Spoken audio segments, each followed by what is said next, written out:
Le gitan espagnol l'appelle le vilain petit canard, à Saint-Gaudin, à côté de Montauban là-bas. Ils ne veulent pas dire le diable parce qu'ils n'ont pas la peur. Alors ils l'appellent le vilain petit canard. Alors vous pouvez lui donner le nom que vous voulez. Il existe et il est très méchant. Très méchant. Il n'y a personne d'aussi méchant d'ailleurs.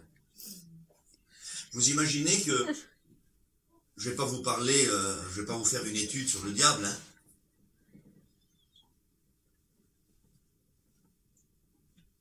Je vais vous dire ce que Jésus en dit. Vous imaginez qu'il y a des mauvais esprits dans la Bible, c'est écrit, que Dieu tient enchaînés dans la Bible, parce qu'ils sont trop dangereux. Vous arrivez à expliquer ça? Bizarre, Johnny, hein? Il y a des esprits tellement méchants, des mauvais esprits, que la Bible dit, alors, vous la croyez pas, c'est la Bible, hein, nous c'est notre vie, hein. C'est la vie d'une partie des gens qui sont là ce soir. Dieu les tient enfermés dans l'abîme, parce qu'il semblerait que s'ils seraient en liberté comme les autres mauvais esprits, ce serait une catastrophe sur la terre. On s'étonne pourquoi le monde va mal. Ce monde va très mal. Quand vous regardez dans ce monde, pour trouver Dieu, il faut bien le chercher. Il faut bien le chercher. Quand vous regardez dans ce monde, je ne sais pas si vous y trouvez Dieu, moi je ne trouve pas Dieu. Quand vous regardez la télévision, vous regardez ce qui se passe dans le monde aujourd'hui, vous lisez les journaux, vous entendez la radio, vous vous promenez en ville. Vous vivez quoi tout simplement. Pas besoin d'aller dans les églises sataniques alors qu'ils existent. Hein. Parce qu'il y a des gens qui se réunissent pour entendre la parole de Dieu, d'autres se réunissent pour entendre la parole du diable. C'est bizarre hein, de dire ça, mais c'est vrai. Et nous, on prie pour que les gens soient sauvés, et eux prient pour que les gens soient perdus. Hein? Nous, les pasteurs, quelques-uns d'entre nous ont rencontré ces gens-là. C'est une chose terrible. C'est nous, mais l'inverse. Eux, pour eux, le but, c'est d'amener tout le monde en enfer. Quoi dire de l'enfer? Pas besoin de parler de l'enfer. Une seule chose va vous donner à comprendre ce que c'est que l'enfer. Les démons, à l'idée d'y aller, tremblent, dit la Bible. Alors, imaginez un peu les hommes. Hein. Voilà ce que c'est que l'enfer. Il ne faut pas y aller. Et pour pas y aller, il faut accepter Jésus. Je vais essayer d'en parler comme un enfant. Parce que si je ne veux pas en parler une prédication. Il me semble que ce n'est pas des sujets dont on peut faire une prédication. Alors, je vais en parler comme ça. On en parlerait à des petits. Je crois que c'est comme ça qu'il faut en parler. Ça dédramatise un peu l'affaire. L'enfer, ça va ressembler à quoi? Les gens voudront mourir, ils ne pourront pas parce qu'ils seront déjà morts. Ils voudront être cachés de la colère de Dieu, mais l'enfer, c'est la colère de Dieu. Sur les hommes qui n'auront pas voulu de Dieu et sur le diable et les démons. Rien que le diable et les démons tremblent à l'idée d'aller en enfer. Un jour, Dieu dit sur des hommes, vous croyez qu'il y a un seul Dieu? Parce que ça c'est le monde, hein, le monde, la majorité du monde dans le monde entier, à part une petite poignée de athées, hein. Et puis même un athée, c'est un peu contradictoire parce qu'il croit qu'il existe rien. Donc quelque part, il croit quand même. C'est contradictoire être athée. Hein. À part une petite poignée qui croit en rien, la plupart du monde entier, les gens du moins intelligents, jamais les savants ont autant confirmé l'existence de Dieu que depuis quelques années là. Jamais autant. L'autre jour, j'étais... alors, je finis ça, oui. Donc, le monde croit en Dieu. Dieu dit sur les hommes, tu crois qu'il y a un Dieu? C'est plus que croire en Dieu ou dans la religion. Hein. Je vais dire un mot que peut-être quelques-uns ne vont pas comprendre. Dieu met le doigt sur le monothéisme. Tu crois qu'il y a un Dieu. Il n'est pas en train de dire aux gens qui croient en des dieux, hein. Le vrai Dieu, le monothéisme, Dieu unique. Tu auras un seul Dieu devant ma face. Tu crois qu'il y a un Dieu. Donc, croire en Dieu, au Dieu unique, ne peut pas faire mieux. Dieu dit, les démons croient aussi, et eux, ils tremblent par la peur.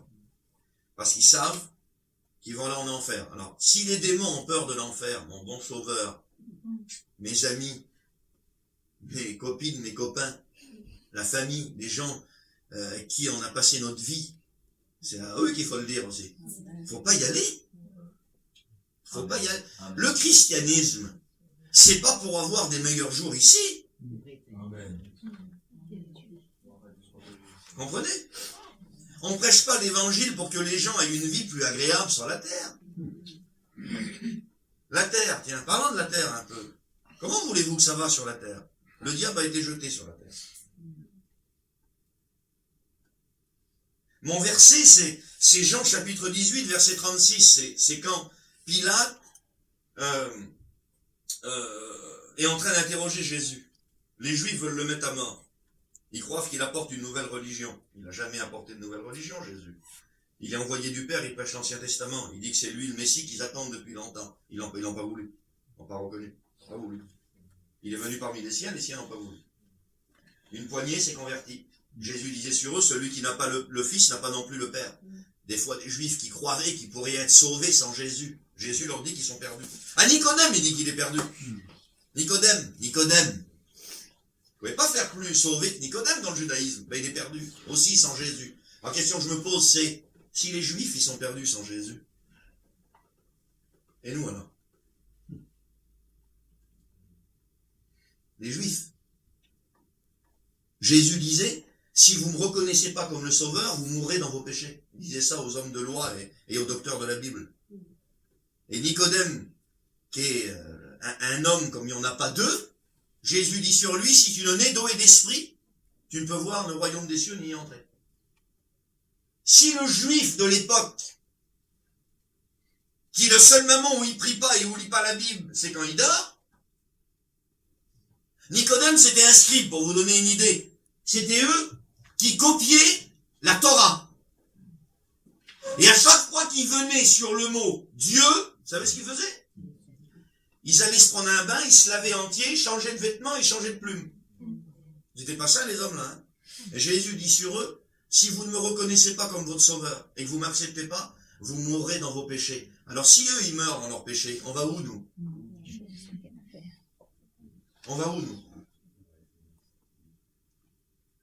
Et Pilate, il est en train vous le voyez bien que c'est pas de la prédication que je fais, hein. Je vous parle comme si je vous parlerais en dessous Insta. Pilate, il voit bien que ça cloche avec l'affaire de Jésus. On veut le mettre à mort. Mais il guérit les aveugles, il purifie les lépreux, ils ont une caisse et il nourrit les orphelins et les veuves. Il est pas gentil, Jésus, hein. Il voit bien Pilate que ça colle pas, on veut le tuer. Sa femme, elle est tourmentée dans l'échange toute la nuit.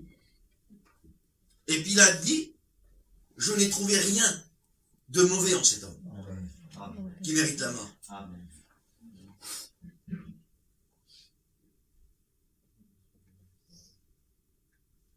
Et c'est là que Jésus dit à Pilate, pardon.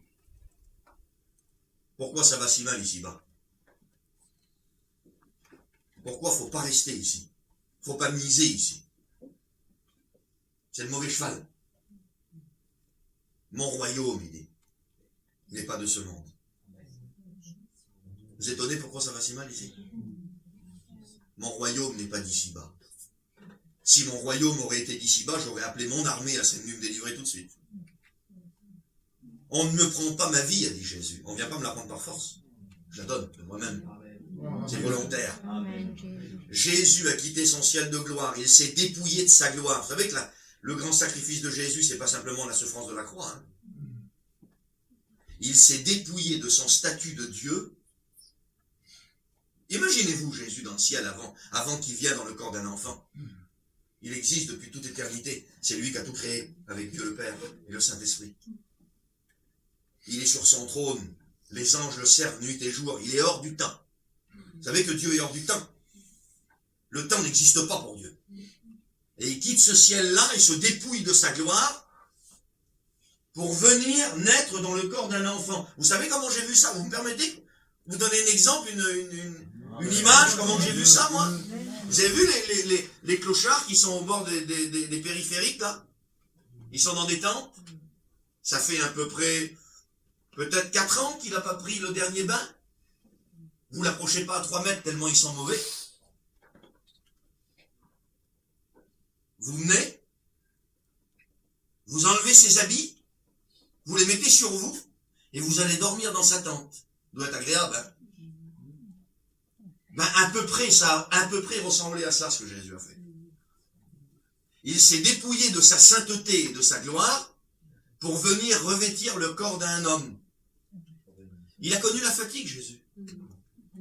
Le Dieu Tout-Puissant a connu la faim. C'est pas ce que c'était lui. Il a fait les dents quand il était petit. Il a peut-être eu la rougeole. Vous connaissez pas ça. Il a vieilli, il était charpentier. Peut-être qu'un jour, en tapant sur un marteau, ça fait mal aux doigts. Il n'était pas obligé de tout ça, lui. Il est rentré dans le corps d'un homme. Et pour mettre la cerise sur le gâteau, à l'âge de 33 ans, il a souffert le martyre. Et il est mort. Et tout ça, pour nous sauver. Et il y a encore des gens que le Seigneur n'arrive pas à sauver. Il a fait tout ça, il y a des gens qui n'en veulent pas encore, par-dessus le marché. Et nous, dans les réunions, on est presque des chineurs. Moi, je veux plus chiner plus personne. Hein. Johnny, je veux plus chiner, moi. Je veux plus chiner. Faut chiner les gens. Faut les supplier pour arriver à les sauver. Ils sont perdus dans le péché. Sans Jésus, ils vont passer l'éternité en enfer. Jésus est venu mourir sur le bois de la croix. Bientôt, c'est presque Dieu qui a besoin de nous. Mais il n'a pas besoin de nous, Dieu. Je prêche à Paris, là. Hein. Je suis pas au fin fond de l'Alsace. Hein. Au fin fond de l'Alsace, je parlerai pas pareil. Je suis à Paris, ici. On a baigné toute notre vie dans l'évangile. On a grandi au milieu des chrétiens. On a tous de la famille chrétienne. Si c'est pas nous, c'est nos parents qui étaient à l'époque là, à l'époque du réveil. Et les pasteurs sont encore à nous supplier pour arriver à nous éviter l'enfer.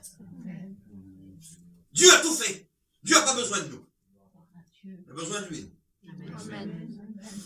En enfer, il n'y aura pas des gens que Dieu n'aura pas voulu sauver. Hein. Il y aura plein de gens en enfer qui ne seront pas laissés sauver par Dieu. C'est différent. Hein. Dieu veut sauver tous les hommes et toutes les femmes. Hein. Il n'y aura personne en enfer que Dieu n'aura pas voulu sauver. Parce que Dieu a prédestiné tous les hommes au salut. La volonté de Dieu, c'est que tous les hommes soient sauvés et parviennent à la connaissance de la vérité. C'est le diable qui a juré la perte de tous les hommes. Hein. Pas inverser les rôles. Hein. Celui à qui il faut résister, c'est pas Dieu. Hein. La Bible dit, là, c'est écrit dans la Bible, là, résistez au diable et il fuira loin de vous. C'est pas à Dieu qu'il faut résister. Hein. C'est au diable qu'il faut résister. C'est lui le méchant. C'est lui qui veut nous perdre. C'est lui qui veut nous faire croire que la vie dans le péché, là, ça mène quelque part. On se convertit quand? Ben, on se convertit quand on comprend qu'on est en train de tourner en rond. On croit toujours qu'on va avoir plus de sous, on croit toujours qu'on va faire toujours plus, et les années y passent. Et on tourne en rond, on fait que des allers-retours. Les gens sont revenus du monde, ils ont eu des sous comme la cave, là. C'est bidon. Ils sont chrétiens maintenant, les gens. Un rouleur, le diable. Le monde, c'est pas le monde de Dieu, le monde dans lequel on vit. Mon royaume n'est pas de ce monde. Apocalypse 12:12. Malheur à la terre et à la mer. Ben oui, hein, elle a été maudite, la terre. Vous lirez ça en Genèse. La terre a été maudite par Dieu, après la désobéissance d'Adam. On ne peut pas aller. Comment voulez-vous que ça va? Vous regardez dans le monde, ça va pas. Ça, les gens meurent comme des mouches. 29 suicides par jour en France. 29 personnes meurent par le suicide par jour en France. C'est ce que le statistique que je vous donne là, il est tout récent. Là. 29 personnes se tuent en France. Ils sont pas heureux, les gens, hein? Ils sont pas heureux. Mais le monde ne peut pas être heureux. Le monde dans lequel on vit, c'est le monde du diable. C'est pas le prince, hein? C'est pas Jésus le prince ici, hein? Qui c'est le prince ici? Pour ceux qui aiment lire la Bible, Jean, l'évangile de Jean chapitre 12 verset 31, évangile de Jean chapitre 14 verset 30, évangile de Jean chapitre 16 verset 11, Éphésiens chapitre 2 verset 1er, il est le prince de ce monde. Jésus le dit à 3 reprises, rien que dans l'évangile de Jean. Rien que dans l'évangile de Jean. Et c'est les évangiles synoptiques. Ils disent 4 fois la même chose. Le prince sur la terre, c'est le diable. Vous n'avez pas à lutter contre la chair et le sang, mais contre les dominations, les princes de ce monde, qui sont dans les lieux célestes. Là, dans le deuxième ciel en haut, là. La terre, elle est enveloppée, bibliquement, hein. Dieu est au troisième ciel. Nous, on est au premier, au deuxième ciel, il y a le monde du diable. La terre est enveloppée par les démons et Satan. Le monde gît sous la puissance du malin. C'est écrit, si des fois quelqu'un pourrait croire que c'est moi qui ai écrit ça tout à l'heure, 1 Jean chapitre 2 verset 15. Non, pardon. 1 Jean chapitre 5 verset 19. Nous savons que nous sommes de Dieu, dit l'apôtre Jean, et que le monde entier gît sous la puissance du diable. Nous savons que nous sommes de Dieu, mais nous savons que le monde entier gît sous la puissance du diable. Vous imaginez qu'on accepte Jésus dans notre cœur, ce qui se passe? C'est que dans ce monde qui est dirigé par le diable, quand on accepte Jésus dans son cœur, on ne fait plus partie de ce monde. Bravo, hein? Alors on ne gagnera pas plus de sous. On tombera malade aussi, nous. Jonathan l'a dit. On mourira aussi, mais on ira là-bas. Amen. Parce que c'est là-bas qu'il faut y aller. Amen. C'est là-bas qu'il faut aller. Nous savons que nous sommes de Dieu, mais que le monde gît sous la puissance du malin. Quelle beauté ce que Jésus dit à Dieu. Je ne te prie pas de les ôter du monde, Seigneur. Pas maintenant, du moins.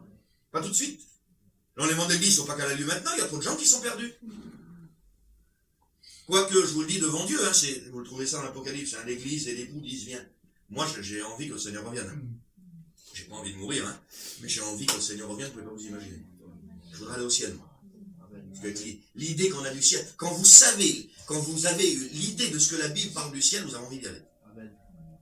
Mais bon, on sait qu'il y a encore plein de gens à sauver, et Jésus dit, je ne te prie pas de les ôter du monde, pas tout de suite, mais préserve-les du mal. Quand on accepte Jésus dans notre cœur, il y a comme une espèce d'enveloppement qui se passe. Le chrétien ne fait plus partie de ce monde. Le chrétien ne fait plus partie de ce monde. Ah, il va être malade, il va avoir des problèmes aussi, des soucis. Le ciel se lève sur le juste comme sur l'injuste, et il pleut aussi sur le juste et l'injuste.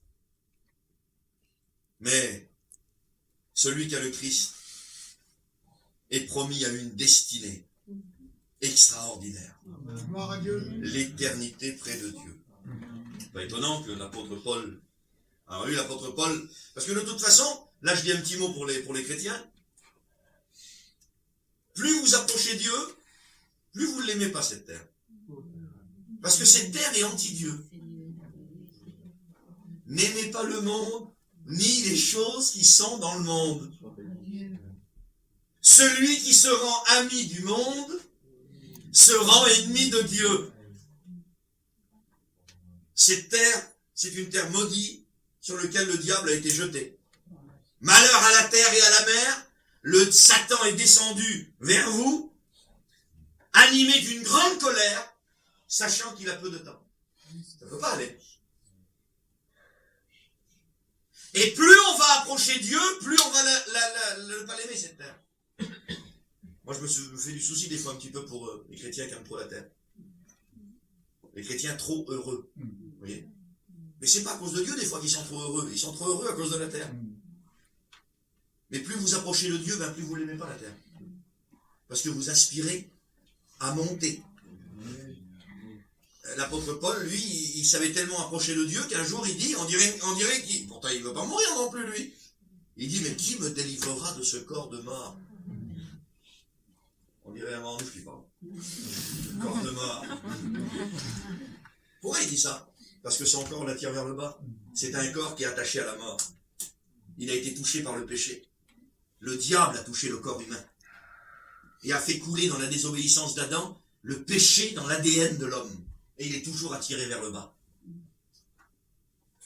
Mais celui qui est en Christ, il vivra même s'il meurt, dit la Bible.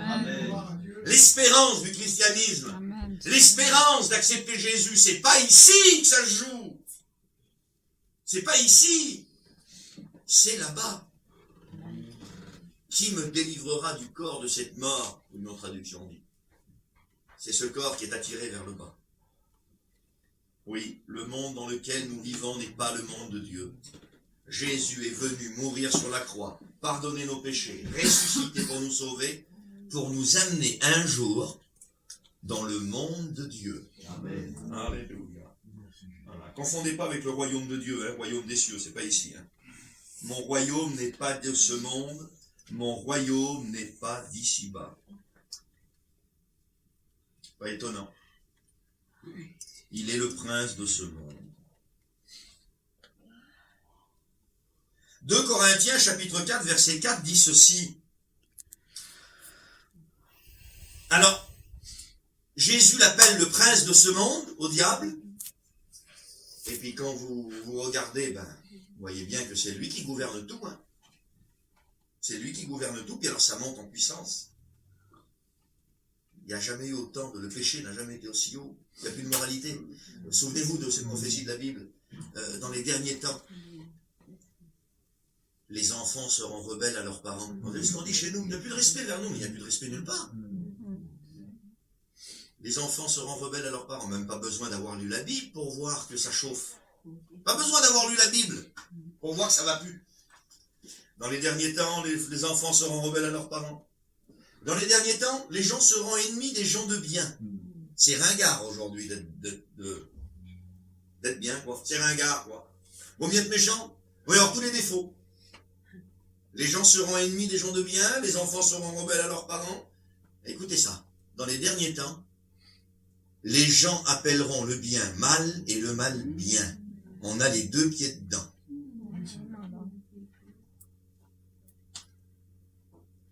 Jésus l'appelle le prince de ce monde. L'apôtre Paul l'appelle le Dieu de ce monde. Vous voyez bien qu'on n'est pas dans le monde de Dieu. Hein. Comprenez pourquoi ça va mal? Et que ça ne va pas aller en s'arrangeant? Il faut se préparer. Il faut avoir le bon ticket de train. Il faut préparer ses arrières. Parce que tout ce qu'on aura sur la terre, là, le matériel, les maisons, les sous à la banque, quand ça va tomber, et ça, tiens, zéro. Vous savez qu'ils sont en train de faire les plans en Israël pour le 3e temple? Johnny le sait, les pasteurs le savent ici. Ils sont en train de faire les plans pour le 3e temple. La Bible prophétise le dernier temple. Et vous savez où ils vont le construire, le 3e temple? Où il y a la mosquée. C'est pas la 3e guerre, c'est la dernière. Il n'y aura pas de 3e guerre, vous le savez très bien. Ce sera la dernière. Alors les maisons, le matériel et les sous, les amusements et tout ça, vous ne trouvez pas que c'est cher payé? Les plaisirs de la vie, là, vous ne trouvez pas que c'est trop cher payé? Moi, je vous pose la question. C'est cher payé, non? Hein? Voilà ce que dit Paul. Il appelle le Dieu de ce siècle, au diable, qui a aveuglé l'intelligence des hommes. Il se trompe, Paul, non? Il est le Dieu de ce monde qui a aveuglé l'intelligence des hommes afin qu'ils ne voient pas briller la splendeur de l'évangile de Christ. Le diable a aveuglé l'intelligence des hommes afin qu'ils ne voient pas briller la splendeur de l'évangile de Christ. Vous savez qu'il y a quelque chose de surnaturel qui se fait dans le secret pour les gens qui n'arrivent pas à s'approcher de Jésus. Même eux n'arrivent pas à se l'expliquer. Ils n'arrivent pas à comprendre les prédications des fois. C'est pour ça que je prêche comme je prêche là. Vous n'avez pas l'impression que je prêche comme si je parlais à des enfants? C'est pas pour vous vexer, que vous êtes plus intelligent que moi, certainement. Mais des fois, on écoute des prédications comme vous écoutez là, et puis il y a des gens, ils n'arrivent pas à comprendre, ça ne rentre pas dans leur tête. Il a aveuglé l'intelligence des hommes afin qu'ils ne voient pas briller la splendeur de l'évangile de Christ. Je voudrais devenir chrétien, j'arrive pas. Je vais à la réunion, j'arrive pas. À entendre la prédication, je comprends pas. Avant, je m'amusais, j'étais rempli de liens. Je le fais plus, j'arrive pas à devenir chrétien. Qu'est-ce que j'ai? Qu'est-ce qu'il y a? Tu veux que je te le dise ce qu'il y a? Tu veux que je te le dise? La volonté de Dieu, c'est que tu sois sauvé. Le diable, Il a juré ta perte. Vous avez vu comme quelqu'un du monde qui jure, qui fait des grands jurements et qui dit, le jour où je le trouverai, l'homme là, j'ai fait du mal. La haine. Tellement qu'il a de la haine sur les hommes, le diable. Il a juré de nous faire le plus de mal possible. Il ne veut pas que les gens s'approchent de Dieu. Il sait que lui va brûler et souffrir en enfer, il veut emporter avec lui le maximum de monde. Mais on va pas y aller, nous, en enfer, nous. On n'a rien à faire en enfer, nous. On n'est pas fait pour l'enfer. Vous savez que l'enfer n'est pas fait pour les hommes? Elle est faite pour le diable et les démons, c'est écrit. Dans la volonté de Dieu, Dieu ne veut pas qu'il y ait aucun homme en enfer. Elle n'est pas faite pour les hommes. Elle est faite pour le diable et les démons. Il ne faut pas y aller en enfer. Il faut aller au ciel. Amen. Et le seul moyen d'aller au ciel, c'est d'accepter Jésus. Amen. Et que le Seigneur fasse qu'à cet instant, dans ce que tu es en train d'écouter, parce que vous savez, les choses de Dieu, c'est les domaines du miracle. C'est le Saint-Esprit qui convainc. C'est pas le pasteur qui parle. Gloire à Dieu. Tout se passe dans l'invisible, dans le cœur, dans l'esprit. Et pendant que je prêche là, peut-être que tu n'as jamais compris autant de ta vie que comme tu le comprends ce soir. C'est le Saint-Esprit, c'est pas le pasteur qui prêche. On ne sait pas parler.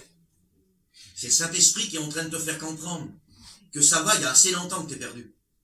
Tu vas pas attendre de mourir, il n'y aura plus rien à faire après. Tu vas pas attendre l'enlèvement de l'église. Ça sera terminé. Il est réservé à l'homme de mourir une seule fois, après vient le jugement. C'est pendant son vivant qu'il faut accepter Jésus. Amen. Et c'est l'apôtre Pierre qui dit ce mot. Dans Actes des Apôtres, chapitre 2, verset 40, et je termine là. Sauvez-vous, il dit Pierre. Et c'est ce qu'il faut faire, mes amis. Sauvez-vous de cette génération perverse. Sauvez-vous. Il faut se sauver de cette vie. Parce que Jésus a tout fait pour nous sauver. Amen. Est-ce que nous, on va se laisser sauver? Je t'en supplie, laisse-toi sauver, va. Amen. Je t'en supplie, au nom du Seigneur. Oui, Seigneur. Arrête, c'est bon. T'en as fait assez, tu vas faire quoi de plus? T'en as eu assez, tu vas avoir quoi de plus? Tu veux pas que le Seigneur change ta vie? Tu veux pas que le Seigneur rentre chez toi, dans ton foyer, t'as pas eu assez de misère? Amen. T'as pas assez, le diable, il t'a pas fait assez souffrir dans le passé? Tu veux pas que le Seigneur rentre chez toi? Tu veux pas que pour la première fois de ta vie, tu profites un petit peu de ton foyer, de tes enfants, de ta femme, de ton mari? Tu vas attendre quoi? Le diable est en train de te tenir dans la perdition. Tu veux pas que le diable te lâche et que le Seigneur te saisisse? Amen. Alors laisse-toi saisir par le Seigneur ce soir. Amen. Et laisse le Seigneur rentrer chez toi. Laisse-le. Lâche. Ne lui résiste plus. Arrête, c'est bon maintenant. Accepte-le. Vous l'avez compris? Amen. On va prier.